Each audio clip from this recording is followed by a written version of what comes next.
On the evening of November 27, 1998, 25-year-old Corey Parker pulled a pie out of the oven in the kitchen of her first-floor apartment in Jacksonville Beach, Florida. She put the pie down on the counter near the open kitchen window to help it cool. This pie was one of a few that Corey had made in preparation for Thanksgiving, which was the following day. Corey had always loved Thanksgiving, but she was really looking forward to the holiday this year. A few months earlier, she had moved from Rochester, New York to Jacksonville Beach, so this was the first time she'd lived on her own, and the first time she was going to celebrate what she called Friendsgiving. Corey and a bunch of others who weren't spending the holiday with family were all making different Thanksgiving foods and getting together at a friend's house on the holiday. Corey cleaned up the small mess she'd made while baking all day, she walked through the apartment to the bathroom, and she took a shower. After her shower, Corey did her makeup and her hair, and then went to her bedroom closet. She scanned the clothes that were hanging up, and she grabbed a pair of black pants and a blue velvet tank top. Then she picked up her favorite pair of black high heels, stepped into her room, and got dressed. She walked through the apartment, grabbed her keys off the coffee table, and headed outside. Corey locked the door behind her, and then walked down a sidewalk that led past several small apartment buildings just like hers. Each of the buildings looked like an old house that had a few apartments in it. Corey loved this spot in the small beach town where she lived, because this was the first place where she felt like she was truly independent. But she also loved it because the apartments close to hers were home to a lot of other young people. And tonight, Corey saw a bunch of them hanging out outside. She saw people drinking beer and smoking in front of their apartments. Her teenage neighbor from the building behind hers was listening to music on a second-floor balcony, and others were walking to their cars to go out for the night. Corey could also see people who had spent the day drinking at the nearby beach, laughing and stumbling down the street that ran in front of the apartment buildings. The noise and near-constant activity around the apartments drove some people crazy, but Corey liked it when there were a lot of people around. She thought it was fun, but it also made her feel safe to know that she was not out there by herself at night. Because recently, some of the women who lived nearby had caught a peeping Tom watching them through their windows. None of the women had gotten a really good look at him, but they thought he looked like a middle-aged man, and that there was a good chance he lived in one of the apartments. But tonight, there were plenty of people out, so Corey didn't worry about some strange man creeping around the apartments trying to spy on young women. Corey stepped off the sidewalk and crossed a small patch of grass to where her car was parked on the street. She got in, started the car, cranked up her stereo, and sped off down the street. She drove for a few blocks and pulled onto a road that ran alongside the beach and was lined with bars and restaurants. This was the town's main drag, and it was already packed with cars and people. Jacksonville Beach was a resort town that hosted a lot of tourists who came to spend time at the beach and to enjoy themselves at all these touristy bars and restaurants down by the water. Corey worked as a waitress at one of those kinds of restaurants, and she enjoyed it. It was exciting getting to meet and talk to people from all over the place, but when Corey and her friends went out, they preferred to go to places where the locals hung out. So Corey pulled off the main drag onto a side street, and a couple of minutes later, she saw the big lit-up sign for her favorite bar and lounge called The Ritz. Corey pulled into the Ritz parking lot, checked her makeup in the rearview mirror, and then got out of her car. As she walked across the parking lot, she could already hear the live music blaring inside. Corey showed her ID to the bouncer at the door, and then she stepped inside the club. And as soon as she did, it was almost like the whole place started moving in slow motion or something. Because when Corey walked inside, almost everybody turned to look at her. Corey was 5 foot 11 inches tall, and in her heels, she stood well over 6 feet tall. She was beautiful with long brown hair, and a lot of people who met her, especially when she was dressed up for a night out, just assumed she was a model or an actress. Corey didn't mind the attention, but recently she'd started dating a new guy, and it was getting pretty serious. So she wasn't at the club to meet anyone new. She was there to spend time with one of her best friends, and just to have a good time. Just then, Corey heard a loud scream over the music coming from somewhere behind her. She turned, and her face lit up. One of Corey's best friends, Tiffany Zienta, ran over, wrapped her arms around Corey's waist, and gave her a big hug. Then the two women made their way to the bar and ordered some drinks. And while they waited, they talked about their plans for Thanksgiving. And Corey said how excited she was for Friendsgiving. Tiffany said she was a bit jealous. She was spending the holiday with her parents, which was okay, but spending time with Corey and other people their age sounded way more fun. The bartender came over and handed Corey and Tiffany their drinks. The two women raised their glasses, downed the drinks, and cheered on the band playing. At 1:30 a.m. on November 28th, so a few hours after Corey had arrived at the Ritz, she got into her car and started driving home. She knew she had a big day ahead of her, so she had kept her drinking to a minimum. That's why she had passed when Tiffany had asked her to stay out a bit later and go bar hopping with them before heading home for the night. Tiffany was bummed, but Corey knew she did not want to be completely exhausted for Thanksgiving. Corey drove down the street in front of her building, parked her car, and stepped outside. She walked down the sidewalk to her apartment, and as she did, she felt herself tense up a bit. It was a lot quieter than it had been when she left, and nobody else seemed to be around. Corey approached her apartment, and she saw a few people out on their balconies in the buildings next to hers and behind hers, and this made her relax a bit. She unlocked her front door, went inside, and locked the door behind her. Then she dropped her keys on the coffee table and went to her bedroom. She slipped off her heels and tossed the shoes and her purse onto the floor, and then she got undressed, climbed into bed, and fell asleep pretty quickly. But just a little later, Corey woke up, startled. It was dark and she was disoriented, but she thought she heard someone breathing.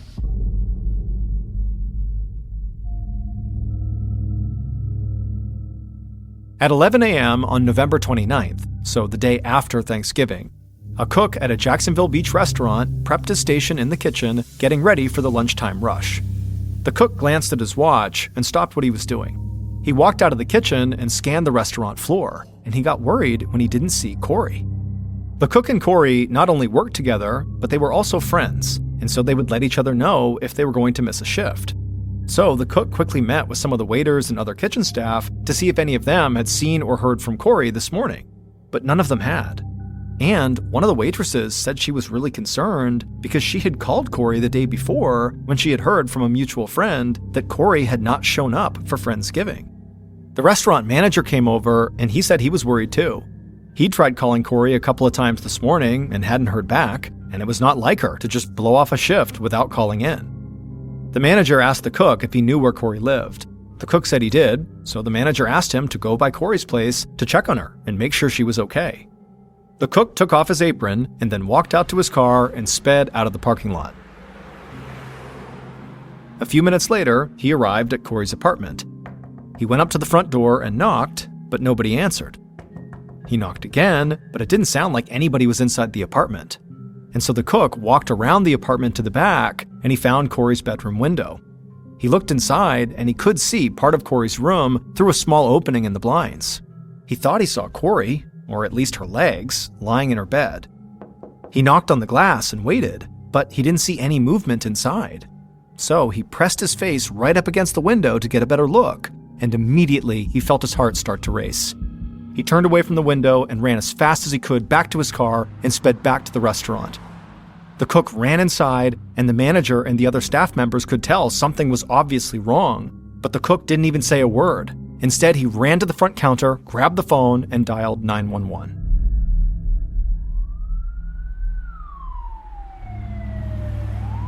A few minutes later, 2 Jacksonville Beach police officers arrived at Corey's apartment. The call they had gotten from dispatch had been kind of vague, because the young man who had called 911 said he really hadn't seen much. Apparently, he'd looked through a small opening in the window blinds, and he thought he saw his friend laying in bed. And he thought he saw blood on her foot. So the officers didn't really know if they were dealing with a potential accident, a violent crime, or if the caller had just panicked and dialed 911 without really even seeing anything. And so the officers walked up to Corey's front door, and they knocked, but nobody answered. One of them tried the doorknob, but it was locked, so they walked around the side of the apartment, and they saw that the kitchen window was open. One of the officers told his partner to wait right there by the side of the house, and he said he would check out the apartment. Then he put on a pair of gloves, opened up the window a bit more, and then climbed through the opening into the kitchen. Once inside the apartment, the officer called out and introduced himself as a police officer in case anyone was home. But nobody responded. It was totally silent. And so he began looking around the kitchen, but there was nothing there that looked strange. There was no sign of a robbery or a struggle, and then also he checked the front room of the apartment, and there also was nothing there. And so he walked to the back of the apartment where Corey's bedroom was. The officer got to the bedroom door, and he saw it was slightly cracked open. Before opening it, he called out one more time, not wanting to frighten anybody if they were sleeping in the room, but there still wasn't any response. And so the officer opened the bedroom door, looked into the room, and was absolutely horrified by what he found. Minutes later, detectives Katie Kingston and Billy Carlisle arrived at Corey's apartment. They were followed by several uniformed police officers and a forensics team. Kingston and Carlisle ducked under the crime scene tape that had been strung up across Corey's front door. They walked inside and quickly found their way to the bedroom. The detectives stepped into the room, and immediately they felt just as shocked as the officer who had first arrived on scene. A young woman lay in bed, propped up against the headboard. She was completely naked, and her whole body was covered in blood. And there was so much blood spatter on the wall behind the bed that it looked like someone had thrown a bucket of red paint against the wall. As Detective Kingston walked closer to the bed, she could barely wrap her mind around what she was looking at. This poor young woman had sustained an unthinkable number of stab wounds. Then Kingston noticed something laying on the bed next to Corey. Now, at first, it just looked like another bloodstain, but Kingston leaned down and saw that it was actually a pair of bloody women's underwear. Kingston heard her name, and she turned to see Carlisle crouched over, looking at something on the floor near the bed. She went over to him, and she saw he had found a gold cigarette lighter. The detectives walked the rest of the room, but other than the lighter and the underwear, nothing really jumped out at them. They saw some clothes and shoes on the floor, but they were not drenched in blood like the underwear. The detectives also found a purse in the bedroom with a driver's license inside, and so they were able to officially identify the victim as Corey Parker. Kingston and Carlisle stepped aside and let a couple of forensics officers get to work in the bedroom. The forensics officers were able to take multiple blood samples, but the investigators realized there was a chance that all this blood was the victim's, not the killer's. Then one of the forensics officers looked more closely at Corey's body, and he said the medical examiner would have to weigh in, but he didn't see any signs of sexual assault. And so Kingston and Carlisle theorized that, maybe Corey had just gone to bed naked, or maybe the killer had stripped off her underwear either during the attack or afterwards for some unknown reason. The forensics officer motioned for the two detectives to look, and when they leaned down, they saw a strand of hair on Corey's underwear, and it definitely did not match Corey's. And so the detectives believed that, given the location of this piece of hair on her underwear, and the insane level of violence inflicted on Corey, meant they were most likely looking for a current or former intimate partner.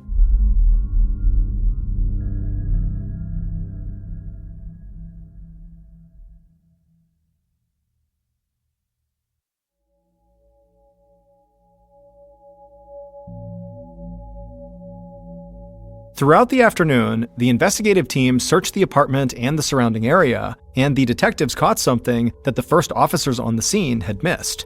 There were drops of blood on the kitchen counter and on the outside kitchen windowsill.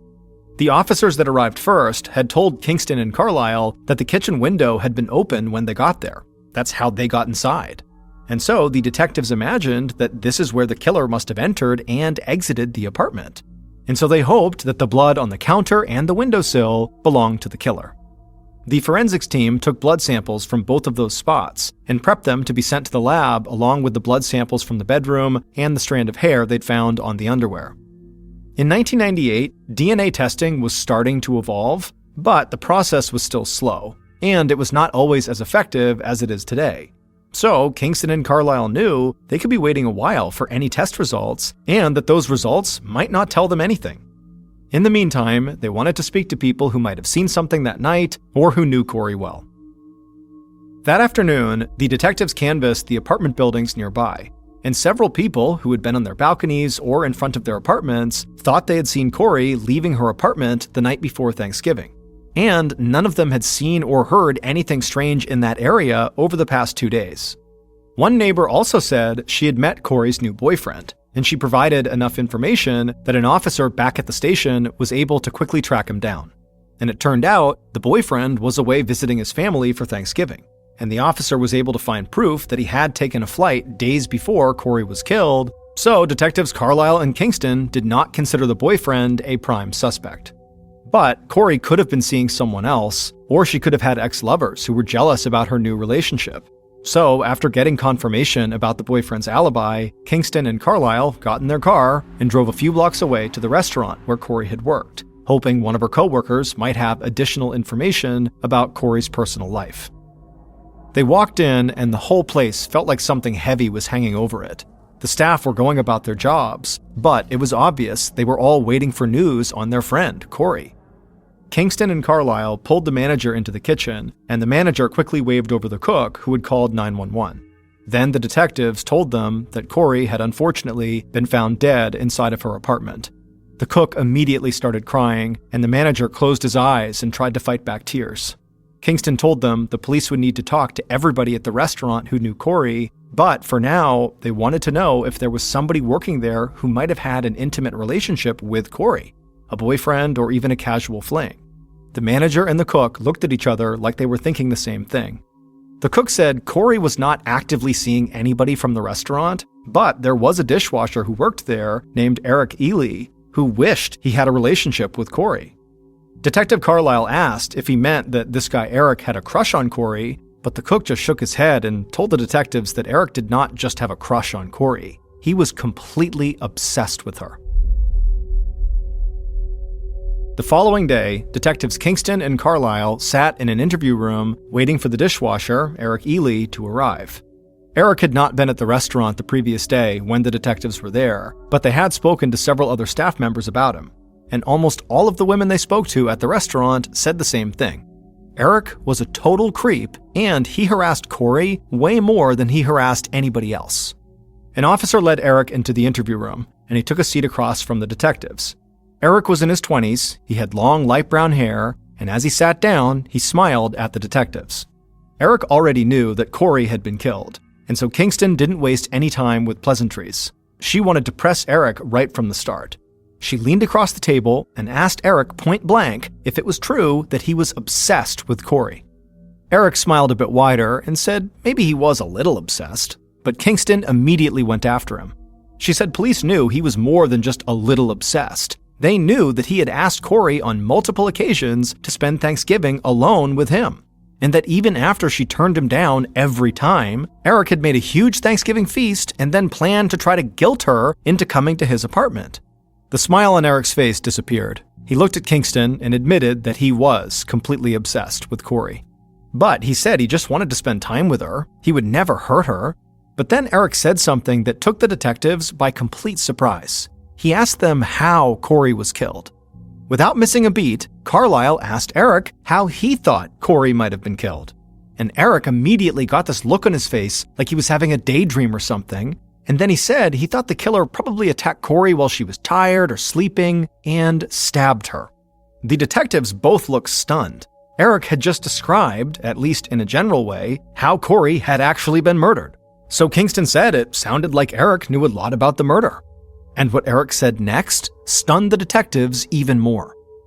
Eric smiled again and told them that maybe he knew how the killer did it because he had fantasized about doing the same things. Kingston asked in a calm voice what kind of fantasies Eric had, and Eric said sometimes he fantasized about raping and murdering women. But before the detectives could even react, Eric said those were just fantasies. He never acted on them, and he never hurt Corey. Kingston and Carlisle talked to Eric for a while longer, and then they ended the interview. They told him he could go, but they made it clear he should not leave town. An officer came in and escorted Eric out of the interview room, and for a second, Kingston and Carlisle just sat there without talking. Neither of them had ever had an interview go like this. They'd never seen anyone discuss their secret desire to rape and kill so easily, especially when they were claiming they didn't do anything. There was no question in their minds that Eric was their best lead by far, but they also knew that they couldn't arrest him just because he had dark and violent thoughts. So they just hoped when the DNA results came in, they would have a clearer idea if Eric was the killer. But in the meantime, they wanted to get a better idea of Corey's last few hours alive.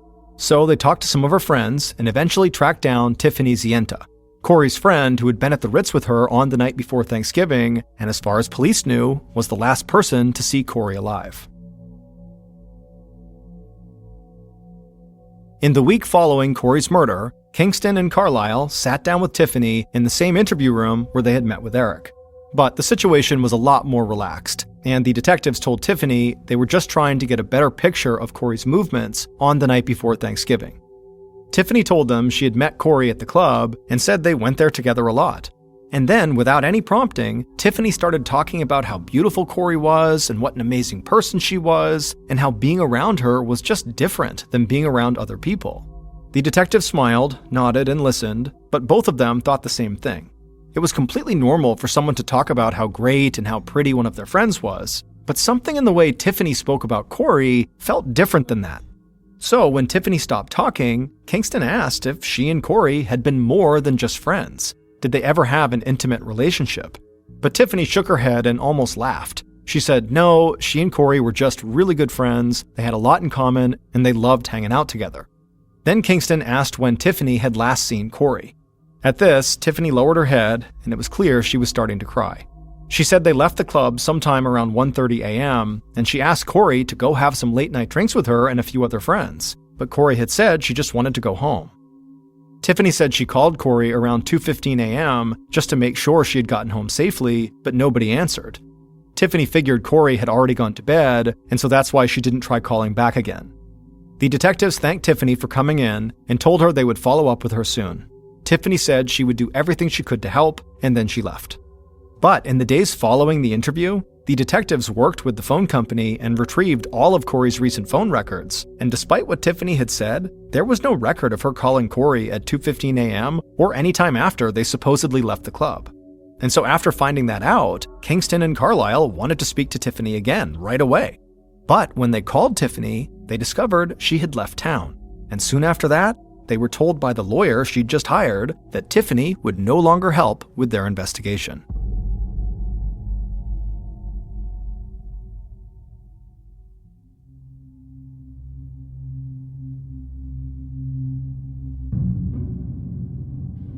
Detectives Kingston and Carlisle spent the next few weeks pursuing any lead that might provide more information on the obsessed dishwasher Eric or on Corey's friend Tiffany. And they had conversations with a lot of different people that made both of their suspects seem totally viable. But the detectives still did not have any concrete evidence linking either suspect to the crime scene or to Corey's murder. Then, Kingston and Carlisle finally got the test results back that they had been waiting for from the crime lab. And these tests showed that DNA from the hair found on Corey's underwear and from the blood on the kitchen counter and the outside kitchen windowsill belonged to the same person. And that person was not Corey. But the DNA did not match any samples the crime lab had on file or any samples that had been entered into the FBI's national DNA database. So this meant the police had proof that another person had been in Corey's apartment on the night she was killed, but they had no idea who that person was. Still, Kingston and Carlisle thought they were getting close to finding the killer, and after several more interviews, they believed they had zeroed in on one particular suspect and that they had enough proof to arrest someone. However, the district attorney did not agree. He told them that without proof of who the DNA found in the house belonged to, or some other smoking gun, this case would never hold up in court.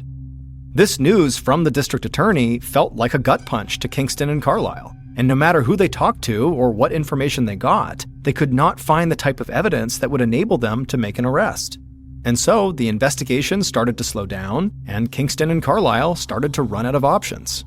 The case remained open, but it was no longer the department's top priority, and Kingston and Carlisle had to focus on other work. In late May of 2000, about 18 months after Corey's murder, a man named William Rensler sat on the dock of a lake near Jacksonville Beach, fishing with two of his friends. Rensler referred to himself as a fugitive specialist, but most people called him a bounty hunter. Rensler had tracked down criminals and bail jumpers, and he was skilled at finding people who had seemingly disappeared. Recently, Jacksonville Beach police had put up a reward of $20,000 for anyone who could provide information that would lead to an arrest in Corey's murder. And once Rensler started looking into the past investigation, he became confident he could close the case, bring Corey's family some peace, and collect the reward money. Rensler laid his fishing rod down on the dock. He grabbed a beer from a cooler sitting next to him, he cracked it open, and then pulled out a thick file folder from his leather bag. He sipped from his beer and started looking over his notes on Corey's murder. Rensler's two friends, like everybody in town, knew about the case. They took a seat next to Rensler on the dock, they each grabbed a beer too, and asked him how it was going. Was he close to finding the killer? Rensler said he had interviewed a bunch of people connected to the case, but there was one person he really wanted to talk to that he just couldn't find. He pointed to this person's name in his notes, and both of his friends almost spit out their drinks. Rensler asked what was going on, and his friends said they both knew the person he was looking for because they had worked with them at a restaurant. and they told Rensselaer there was something really weird about this person. Rensselaer's friends said this person had come into the restaurant one day and said they had to quit and leave town immediately because their child had tragically died in Texas. Rensselaer asked, what was so weird about that? That sounded horrible. But one of his friends said he had gotten to know this person pretty well, and he was almost positive that they did not have children. Rensselaer took a swig of his beer and then asked his friends if they remembered when all this happened. And one of them said, this person he was looking for had left town around Thanksgiving about 1.5 years ago, not long after Corey Parker's murder. It would take a couple of months, but Rensselaer, the fugitive specialist, tracked down this person who had skipped town soon after Corey's murder. Rensselaer had traced their movements to Texas and then eventually discovered they had moved to a town in Maryland about 800 miles away from Jacksonville Beach. Once Rensselaer had this information, he informed detectives Kingston and Carlisle where this possible suspect was now living, and the detectives caught the next flight to Maryland to try to secure a DNA sample. On July 26, 2000, so 20 months after Corey's murder, Kingston and Carlisle sat in an unmarked car in Easton, Maryland, with a local police officer. The detectives were watching the suspect, who was smoking a cigarette in a parking lot while on a break from work. And Kingston and Carlisle could not believe their luck. A discarded cigarette butt was perfect for getting a DNA sample, because the suspect's spit and saliva would be all over it. And so they watched their suspect smoke for several minutes, and when it looked like the cigarette was about to be out and they might flick it onto the ground, they felt a surge of adrenaline. But then, Kingston and Carlisle watched in horror as the suspect carefully put the cigarette out on the ground and then slipped the butt behind their ear. The detectives looked at each other. The suspect very likely knew they were being tailed by the police. The suspect turned to walk back into work, but before opening the door, they leaned down a little and spit on the ground. Kingston and Carlisle practically wanted to start cheering. They waited for the suspect to go inside, and then Carlisle got out of the car, ran across the parking lot, collected the spit off the ground, and ran back to the car. A little bit later, Kingston, Carlisle, and local police officers delivered that sample to the FBI's DNA lab, which is only about 70 miles from where they were. And when the FBI conducted their tests, they were able to match the DNA from the suspect's spit to the DNA samples taken from the hair and blood found in Corey's apartment. The fugitive specialist, the bounty hunter, William Rensselaer, had indeed led the detectives right to Corey's killer.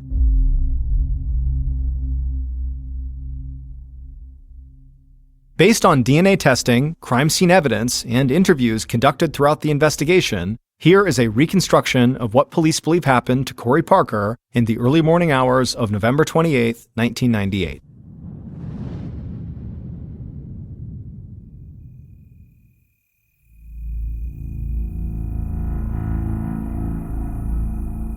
At about 2 a.m., the killer crept towards Corey's apartment, trying their best to stay low and out of any lights that were shining from people's porches and balconies.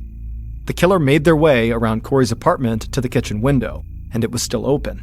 So, quietly, the killer climbed in through the window and into the kitchen. The whole apartment was dark, but the killer knew their way around well enough. So they walked through the front room and down a short hallway to Corey's bedroom. They reached the bedroom door, and it was cracked open. The killer took a breath and opened the door just a little more and stepped into the bedroom. In the light coming through the window, the killer could see Corey sleeping in her bed, and they saw Corey's underwear laying near her leg on top of the comforter.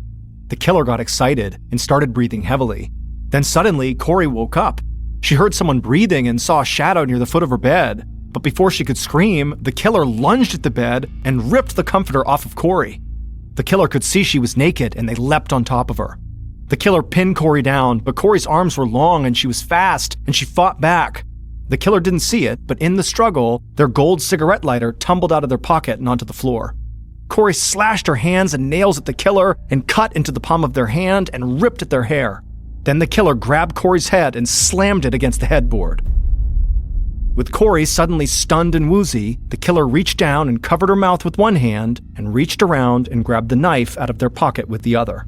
Then the killer raised the knife, and Corey put up her arms to try to defend herself, but the killer just cut at her arms, knocking them out of the way. Then the killer raised the knife again and stabbed Corey in the chest. The killer pulled the knife back up and stabbed her in the chest again and again, and Corey's body went limp and slumped against the headboard. But the killer did not stop. They kept stabbing as blood splashed onto the wall and ran down Corey's body onto the bed. Finally, the killer did stop, and they looked down at Corey. They had just stabbed her 101 times. The killer climbed off the bed and staggered back. They could barely think or see straight, but they made their way out of the bedroom and through the apartment. They walked into the kitchen, steadied themselves on the counter for a second, and then they climbed through the open window, leaving a little bit of blood on the windowsill. Once outside, the killer crouched back down and rushed through the darkness to the apartment building right behind Corey's. It would turn out the obsessed dishwasher, Eric, who had admitted to having fantasies about rape and murder, did not kill Corey. And neither did her close friend Tiffany, who police thought might have been infatuated with Corey.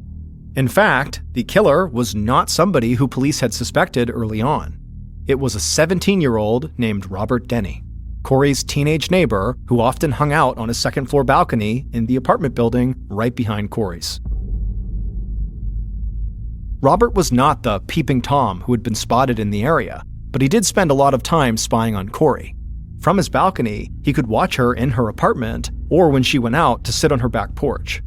Police had talked to Robert when they talked to Corey's other neighbors, but he didn't seem to know her, and his age played in his favor. Police simply didn't believe that this crime had been carried out by a teenager. But when police later discovered that Robert had left town not long after the murder, they did start to reconsider their thoughts about him. And they even wanted to arrest him, but the district attorney did not believe they had enough evidence to make the case stick. When the fugitive expert, William Rensler, learned from his friends that Robert had given a really bizarre reason for leaving town so soon after Corey's murder, Rensler became convinced that Robert had killed Corey. Soon, Rensler tracked Robert down and told Detectives Kingston and Carlisle everything he had learned about the young man. And so, the detectives headed to Maryland and secured the DNA sample from Robert's spit that matched with the DNA samples found inside of Corey's apartment. In addition to those samples, one of Robert's ex-girlfriends came forward and told police that the gold cigarette lighter found in Corey's apartment belonged to Robert. And finally, detectives discovered that Robert's own brother was in a Texas prison for murdering a woman by stabbing her 98 times. And authorities came to believe that by stabbing Corey 101 times, Robert was just trying to outdo his brother. Robert was sentenced to life in prison without the possibility of parole. To this day, he maintains his innocence. On July 12, 2015, 30-year-old Christopher LeCun was out on his boat with his wife, his kids, and his best friend Robert just off the coast of Port St. Lucie in Florida. Throughout the day, anytime Chris or Robert were looking down from the boat and spotted a rock pile, they would throw on their scuba tanks and dive down to attempt to find lobsters. Towards the end of the day, when they were looking down into the water, they saw what they thought was a rock pile at first, but as they kept looking at it, they noticed it had lots of straight lines, indicating it could be an underwater building. Chris and Robert noticed there was a yellow buoy floating on the surface right above where this building was underwater, and they thought they should probably go over and read it, but they decided, it's inconsequential, we can just go down and check it out for ourselves. Now, if they had stopped and gone over and read the buoy first, they would have seen there was a warning on it that was telling people to stay back at least 100 feet from this underwater structure. But Robert and Chris didn't read that warning, so they put on their scuba tanks and they dove down into the water. And after only going down about 10 feet, they noticed there wasn't just one structure underwater. There were actually 3 huge structures. And so Chris and Robert looked at each other and they're totally amazed at what they're looking at. They had been scuba diving together since they were young kids and they'd spent a lot of time in these waters, but they had never seen these before. And so they were very excited to go down and have a look. When they got down there and they were only a couple feet away from one of these structures, Chris saw that the top of the building was just a square concrete slab, and then on all 4 sides there were big concrete slabs. But at the top of each of the 4 walls of this building were what appeared to be openings. They were almost like windows at the top of the structure. And across the window was mesh all the way around, like a grate, protecting things from going into the window and into the structure. And so Chris and Robert went right up to the mesh and tried to look inside of the structure just to see what was in there. But when they looked, it was just too dark inside and there was no way to tell what was in there. And so Chris is really disheartened because he really wanted to know what was inside of this building. And so he just grabs the mesh itself and just kind of tries to tug it in one direction just to see if it would even move, to maybe create some space so he could look inside. And it very easily slid all the way to the side, revealing an opening big enough for he and Robert to go through. And so the two of them look at each other and they just nod because they know they want to go inside and see what's in there. And so Chris went in, followed by Robert, and they found themselves inside of just this big empty space, this 70-foot by 70-foot space where there really was nothing inside of it, except down at the very bottom on one wall was this 16-foot wide opening that was the entrance to a huge tunnel. And from where Chris and Robert were at the top of the inside of the structure, they couldn't see into the tunnel. And so they decided, by looking at each other and nodding once more, that they would just go down and try to look to see if they could see through to the other side of this tunnel. And so Chris goes down first, followed by Robert, and as they start making their way down, they both start to feel a current that's pulling them straight down. And as soon as they felt that, they both intuitively knew that they didn't want to be a part of that, and they started swimming as fast as they could back up towards their exit. Robert, who was a little bit higher than Christopher, was able to escape the pull of this current and got up to the top of the inside of the structure towards the exit. Chris, on the other hand, was not able to escape this current's grasp and was actually pulled backwards into the tunnel where he disappeared. Robert had actually turned around and saw his friend get pulled into that tunnel, but he knew there was nothing he could do, and so he just turned around, swam out of the structure, and up to the boat as fast as he could to call 911. Once Chris had been pulled into this dark tunnel, he began tumbling backwards. He had no control over his body position. The current was just way too strong. And so Chris instinctively grabbed his mouthpiece and anchored it inside of his mouth, and then he grabbed his mask and did his best to keep that on his face. Because as he was tumbling, the current kept trying to pull those things off of him. As Chris tumbled through this pitch black tunnel, he began to realize that more than likely he's going to encounter some very powerful pump that's sucking this water through this pipe in the first place, or some huge turbine that has something to do with pulling the water through this pipe. And in both of those situations, once Chris reaches the end of this tunnel, he's going to get cut up and get killed. And so Chris thought about pulling his mouthpiece out to just end it right then and there to avoid this horribly violent death. But he thought about his family, he thought about his kids, and he just couldn't bring himself to do it. And so he just continued to hold on to his mouthpiece and his mask and just continued to tumble with no control in total darkness, having no clue where he was going. After over 5 minutes of this just nightmare situation for Chris, he suddenly sees a very small flicker of light at the very far end of the tunnel in the direction they're being pulled towards. And all he can think of is, okay, well, whatever that light is, that's the area where I'm gonna get killed. There's gonna be some pump or some turbine right out there. And so he's bracing himself for this terrible, violent end to his life. But as they got closer and closer and that light continued to grow, Chris got a better picture. Every time he would tumble around, he'd get a look, and it did not look like there were spinning blades of death or some pump in there. It actually looked like very peaceful, calm water with sunlight pushing through it. And sure enough, after he got shot out into this lit up area, the current kind of died down and stopped. Chris immediately began swimming right up towards the surface where there was actually land right in front of him. He was inside of what looked like this huge building, and he saw there were people walking around with hard hats. And so Chris just pulled himself out of the water and began yelling for help. It would turn out Chris had been pulled into a nuclear power plant's cooling system. This particular nuclear power plant used a multi-level system where instead of just pulling the water in directly into the plant where it would be cooled and there would be, a pump of death or spinning turbines or something like that, instead there was a reservoir first where the water was dumped, and then after a while that reservoir water would then get churned up into the cooling system. So Chris was just incredibly lucky that that was just the way this nuclear power plant was built, because many other nuclear power plants, if he had done what he did, he would have been killed in a really horrible way. Chris would ultimately sue the power plant, saying they didn't put up enough warning signs or enough deterrents to protect people from getting sucked into these intake pipes, and the power plant has countered by saying, "We put up enough deterrents, you just went past them on purpose." As of now, it's unclear what came of that court case.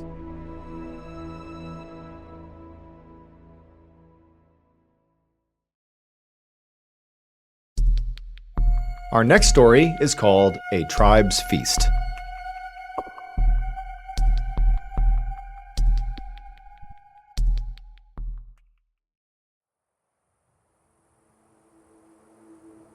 On the afternoon of September 27, 1956, a 13-year-old boy named Neary Morgan was walking with his two younger brothers through a desert in South Australia called Maralinga.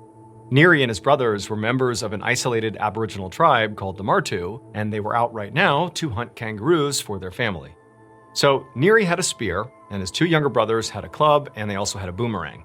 And for a while, they had been tracking this particular group of kangaroos. But every time they slowed down and, the brothers got ready to strike, the kangaroos would take off. And it was very frustrating. But eventually, as they were walking, this group of kangaroos stopped at a watering hole, which was just a few dozen yards away from them. And so at that point, the brothers knew this was their chance. These kangaroos were going to stay here long enough that they could strike. And so Neary signaled to his brothers that it was time to move. And so they got down in the brush and began advancing on the kangaroos. But after only taking a few steps, they heard this loud rumbling sound off in the distance. And as they looked to see what was going on, the sky suddenly was illuminated impossibly bright to the point where Neary is shielding his eyes to just see what's going on here. And as he was doing this extremely hot gust of wind came blasting through and literally knocked the brothers onto the ground, totally disorienting them. And then from the ground, at some point, Neary kind of turns his head and he happens to look in the direction of the watering hole where the kangaroos were. Then he sees them literally floating in the air, coming right over to him and then dropping on the ground. And then a moment later, it was like everything just went back to normal. The sky went back to a normal color. There was no more rumbling. There was no more wind. Except now, you have all these kangaroos just dead right in front of Neary and his brothers. Now, of course, Neary and his brothers had a lot to process here. I mean, they really had no idea what had happened. But they're looking at this bounty right in front of them, all these kangaroos, and they're thinking, what's just happened here was a gift from God. Clearly, what we just experienced was literally God lifting these kangaroos up, ending their lives, and putting them at our feet. This was a gift. And so eventually, Neary and his brothers, after kind of standing up and dusting themselves off, began lifting up these kangaroos and carrying as many as they could back to their tribe. And then that night, the tribe had this big celebration honoring this gift they had been given from God, and they had this big feast and they ate all this kangaroo meat. I mean, it was incredible. But then the next day, when the tribe woke up, everybody who had eaten any of that kangaroo was violently sick. Vomiting, rashes all over their body, aches, pain. I mean, people were really sick. And over the next few days, some people did recover, but a lot of others did not. And soon, people from this tribe began dying. And so naturally, Neary and the other members of the tribe did make the connection that very likely whatever was happening here, the sickness, was tied to consuming that kangaroo meat. And then other members of the tribe who didn't necessarily subscribe to the idea that, this had been a gift from God, just said clearly the meat was poisoned. But they didn't know if that was intentional, if somebody had done that, or if it was just kind of a byproduct of something else, but poison, that's what was doing this. But for Neary and his tribe, this whole event remained a mystery until 1967, so 11 years later, when Neary was 24 years old. That's when representatives of the British government came out to southern Australia near where the Martu tribe lived and began trying to clean up the mess that they had made. It would turn out all those dead kangaroos that got kind of dumped out of the sky right in front of Neary and his brothers were not the result of, God giving them a gift. Instead, the reason that happened was because of a big scientific experiment that was conducted in Maralinga in total secrecy. The British government was testing nuclear bombs.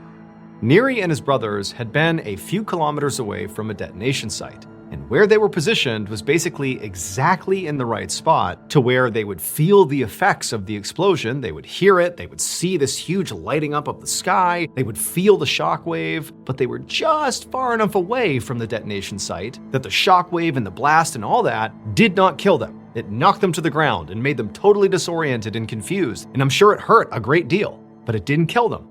However, those kangaroos they had been stalking were technically closer to the detonation site. They were also smaller and so were more susceptible to an explosion being affected by it. And so they were just close enough that when that shockwave passed through, it lifted up and obliterated the kangaroos and threw them right in front of Neary. They were like right at that perfect separation point. Neary and brothers just barely safe, kangaroos just barely in the lethal zone. And so keep in mind that Neary and his brothers did not know things like nuclear bombs existed. They're very isolated. They're completely cut off from sort of modern society. And so even though they saw a lot of indications that this was a bomb, they didn't really interpret it that way. Instead, they interpreted this as, oh, God has bestowed upon me this bounty. Like this is a gift from God. But in reality, it was just this explosion, and the meat, the kangaroo meat, was not only devastated from the blast, but it was also littered with radiation from the blast. And so the members of the tribe who ate the kangaroo meat immediately got radiation sickness and began to die. An unknown number of people died from these nuclear bomb tests, and it would take 11 years before the British government would come in and begin cleaning up the nuclear waste. The Australian government ultimately paid $13.5 million in compensation to Aboriginal tribes that were affected by these tests. As for Neary, he survived, and today he's actually in his 80s, and he continues to tell his story to younger generations.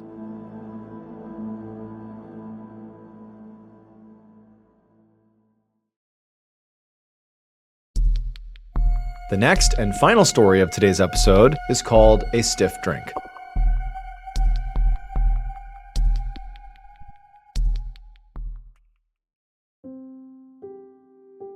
At 2 a.m. on December 2nd, 1755, a 94-year-old man named Henry Hall slowly climbed a flight of stairs inside of a lighthouse that was located on this tiny island off the southwest coast of England. Even though Henry was in his 90s, he was still working as a lighthouse keeper out at this lighthouse. By the way, that is a very rugged job, especially in the late 1700s. I mean, if there's ever any emergency of any kind out on this island, there's virtually no communication back and forth to the mainland, and help can't really get out to you very easily. So you're kind of on your own. I mean, lighthouse keepers at the time were sort of viewed as these very rugged, sort of survivalist types. And here's Henry, at 94 years old, still doing this job. But it was because he loved it. And in fact, even to this day, he remains on record the oldest active lighthouse keeper ever. On this particular night, the other two lighthouse keepers that were staying on this island with Henry and working with him, they were passed out drunk in their beds. They basically had drank the whole night away, and they were out for the count. But, Henry sort of expected this. It was his job that night to do the night shift, the worst shift, if you will, where all night, every 30 minutes, he had to, 1, stay sober, and 2, hike his way up to the very top of the lighthouse and make sure the lighthouse was still emitting light. And so that's what he was doing right now. He was heading up to the so-called lantern room at the very top of the spire, the actual lighthouse. And you gotta remember that this is in 1755, so this is before electricity. And so the light that was coming out of this lighthouse were literally a whole bunch of candles that were situated in this big chandelier that kind of hung down from the very top of the spire. And then above, where the candles are all resting in the chandelier, was this big dome that was the very top of the lighthouse. And the dome was lined with lead, and there was also lots of windows all around. And so the lead sort of reflected all the light and pushed all the light out all the windows. And so basically Henry's job, or any of these lighthouse keepers, when it was their turn to do this, they had to go up to the lantern room and make sure all the candles were lit. And if they weren't lit, relight them. That was basically it. Now, Henry had been checking on lighthouses for decades. Doing these every 30-minute checks of the candles was completely routine. And so Henry's making his way up, thinking nothing of it. Like, this is gonna be completely mundane. I'm gonna go up, check the lights, come back down. I'll do it again in 30 minutes, all night. That's all it's gonna be. Doesn't expect anything to happen. But on this night, at around 2 a.m., as he's making his way up the stairs, as he's right near the top of the stairs and he's about to turn the corner and see, this big chandelier, it's called a candelabra. And right as he's turning the corner, he starts to smell smoke. And then when he turns the corner, he's looking out at this, completely lit up chandelier, the candelabra, and he doesn't see where the smoke is coming from until he looks up at the lead dome that sort of sat right above all the candles and reflected the light. And this lead dome had been here for a long time. This was an old lighthouse, and he could see there was all this buildup of soot on the underside of this lead dome from the candles being so close to it. And clearly some of the soot that was caked on the underside of this dome was starting to smolder. It was not on fire yet, but it was starting to smolder and some smoke was filling up the lantern room. And so for whatever reason, Henry decided the best thing for him to do was to open up a window, because all the windows were shut at this point, and he's thinking, get the smoke out. So he opens up a window, but when he does, it creates a vacuum effect, and all this air gets pulled into the lantern room, and oxygen, it sort of acts as an oxidizing agent for fire. It basically accelerates fire, and so oxygen is pulled up, and the dome just ignites into flames. Basically, Henry threw a lit match onto the dome. That's the equivalent of what he did. And so suddenly, Henry's staring at this wall of fire on the roof of this lighthouse, and also above the lead dome, the actual structure itself of the lighthouse was wood. And so Henry has no idea what to do. He knows this is obviously a massive emergency. And so as quick as he can, he turns and goes down the stairs, down into the bunk room where his two colleagues are, who are passed out drunk in their beds. And he's trying to shake them awake and tell them we have this huge fire, but they're so drunk that they don't wake up. And so Henry's on his own. He needs to do something about this. And so he gives up on his colleagues and he starts walking back up the stairs towards this fire, and he starts making his way up the stairs. But before he reaches the lantern room, right before, maybe 5-6 feet down below, still on the stairs, there was this outcropping, like a balcony that jutted outside of the actual lighthouse. And so he stepped out onto this balcony, and standing out here, now he's outside, he turned and could look up, and basically right in front of him is the roof, and it's on fire. It's like right in front of him. And out on this balcony were all these buckets that were out there to collect rainwater, because it rained a lot out here. And so there's all these buckets of water, and Henry decides all he can do is start lobbing this water up onto the roof to hopefully put this fire out. And so one by one, he's hauling these buckets of water and chucking the water up on the roof, and it's really not making a difference. And he's so tired and exhausted, and the heat from the flames is so intense. Like, he knows he's not making much of a difference here. But just then he hears his two colleagues come bounding up the stairs, and they're totally panicked. And even though they're drunk, it's clear they're kind of sobering up when they see the scene here. And so they instinctively run out on the balcony with Henry, and all three of them are now grabbing buckets, and they're looking up and they're chucking the water up onto the roof. And Henry at one point sort of positioned himself a little bit closer to the edge and was like right underneath the dome, throwing water up, and it didn't matter. It was like nothing they did could get this fire to go out. And then finally, Henry grabbed one last bucket, and with the last of his energy, he got right below the dome, sort of with his arms out in the balcony, and he looked up, and he chucked the water right onto the roof. And as he did, he suddenly felt this blinding pain come over his whole body, but somehow it sort of felt localized in his stomach, but definitely it was his whole body. And he turned and he looked over at his colleagues, like in shock, like he can't even believe, like, what's causing this pain? And his colleagues, they look at him and they see he's smoldering. There's smoke coming off of him. And so clearly he's on fire. And so they start taking their buckets and they're dousing Henry with water. And Henry's like, oh my God, I'm on fire. And he feels this horrible pain in his stomach. And finally he just blurts out to them, we gotta get out of here. Like, leave it, we gotta go. And so the three of them, they abandon the buckets, abandon the fire, and they bolt out of the lighthouse, and they make their way to a cave on the coast of this island. And there they stayed in this cave overnight as their lighthouse burned to the ground. And all night, Henry, even though now, the fire that had begun on his clothes, it had obviously been put out, but he still had this awful pain that really felt localized in his stomach. It was like this burning, awful pain, and he just couldn't figure out, like, what is that? Is it from being on fire? Was I not aware of how long I was on fire for? Is this just like the result of an extreme burn? Is this smoke inhalation? Like, he didn't know, but he was just happy to be alive. And finally, the sun came up the next morning, and these three men are huddled in this cave. And luckily, there was a ship on the horizon that spotted this smoldering ruin of the lighthouse. And they came in, they scooped the three men up, and they brought them back to mainland England. Once they arrived in England, Henry's two younger co-workers made sure to help get Henry to his home, and then when he was there, they called for a doctor, because Henry was still complaining about this really intense feeling in his stomach, and just obviously the fire had really taken a toll on him. And so the doctor shows up, and they perform an examination on Henry, and they see that yes, you do have significant burns on your body. Clearly you were, at one point, on fire. And, to Henry, he couldn't quite believe it because, his memory of the night was just, throwing water up on the roof and being so frustrated, like he didn't even realize it, that at some point he'd been on fire. It was just all of a sudden, he had this sudden blinding pain, and before long he had been doused with water, and that was it. But he still just had this awful pain in his stomach. And the doctor told him, like, look, I don't know exactly what that pain is from, but very likely when you were on fire / when you were right near the fire, you were inhaling a lot of smoke. And that can absolutely cause a really intense burning sensation in your lungs. And so just apply this ointment to your burns, take care of your burns, and eventually your burns will heal, and that feeling in your gut, like in your core from the smoke inhalation, will pass.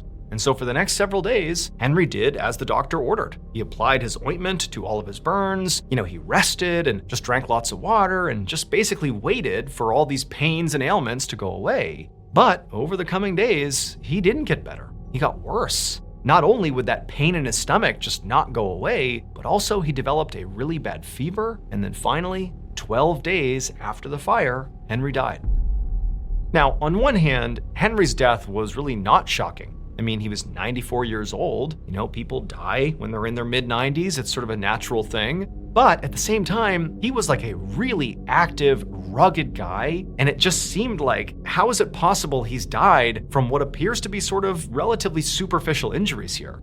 He definitely got burned. He had real burns on his body, and he had clearly some smoke inhalation going on. But the doctor said, that shouldn't have been enough to kill him. He should have, weathered this and been okay. Maybe he did die from natural causes, but this just feels wrong. Like something else must have happened here. And so ultimately, the doctor decided to perform an autopsy on Henry. And at first, when the doctor began the autopsy, everything kind of checked out, that Henry did appear to, have just passed away, and, he's 94, it is what it is. Until he cut open Henry's stomach. When he saw what was in there, he was horrified. It would turn out, during the fire, when Henry was out on the balcony lobbing buckets of water onto the roof to try to put the fire out, well, at some point, right before he felt that burning sensation in his gut, he looked up as he was throwing the water and his mouth was open, and at the same time he did that, a piece of molten lead from the dome that was on fire dripped down and fell into his mouth, and he swallowed it. A 4-inch piece of molten lead landed in his gut, destroyed his stomach, and then cooled and hardened in his stomach. That was the pain he was feeling. And then he also caught on fire about at the same time. And so in the chaos of the moment, despite this blinding pain he's feeling in his stomach, everybody else is looking at him saying, oh my gosh, you're on fire. That's what the problem is. They douse him with water. And even after he's had the flames extinguished and he's complaining of this pain in his stomach, no one's thinking it can be anything other than the fact you were just recently on fire. That's gotta be it. Smoke inhalation, connected to your burns, whatever it is. No one's thinking it could be anything else. Today, that same piece of lead is actually on display at the National Museum of Scotland. Like nights would never change. You said we're just being honest, while I was building names. I held on to small moments, like they could make you stay. But loving you felt borrowed, like sunlight in the shade. You smiled when I got closer, then stepped just out of reach. I kept pretending distance was something I could beat. We were almost stars, yeah, we got